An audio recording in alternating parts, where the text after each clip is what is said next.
Well, the health department says a veteran is living in unlivable conditions. The Valley veteran says a 2-week problem is raising some health concerns.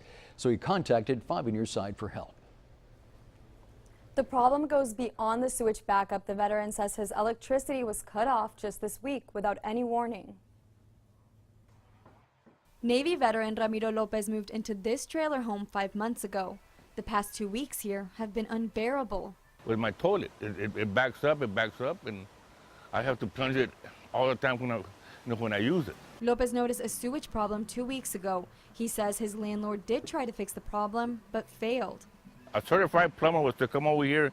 I'm pretty sure he can fix it in an hour or less than that, because he knows what he's doing. Lopez tells us he won't pay rent until the issue is resolved. We reached out to the city of Weslaco to see what folks in a similar situation can do. Health official Joe Pedraza says if a tenant experiences plumbing problems, they should first make a few phone calls before contacting their landlord.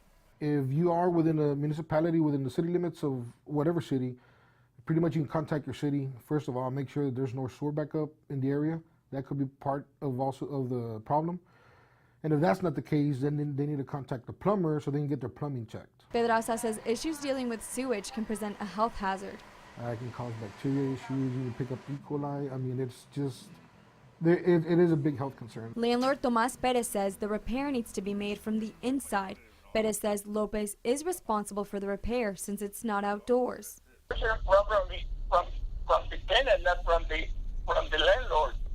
This is very bad, and they cannot do it. According to Weslaco City Code Enforcement, landlords are ultimately responsible for any repairs if they rent out a location. The city of Weslaco says this isn't the first time they've dealt with this landlord. We had concerns there as far as the placement of RVs, you would call them, or mobile homes.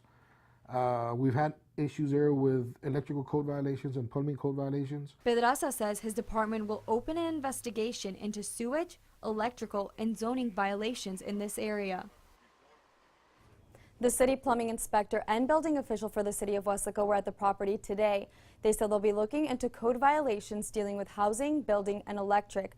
The veteran says he was sharing electricity with the neighbor next door. He claims the landlord found out and threatened the neighbor with eviction if that didn't stop. In the newsroom, Carolina Cruz, Channel 5 News.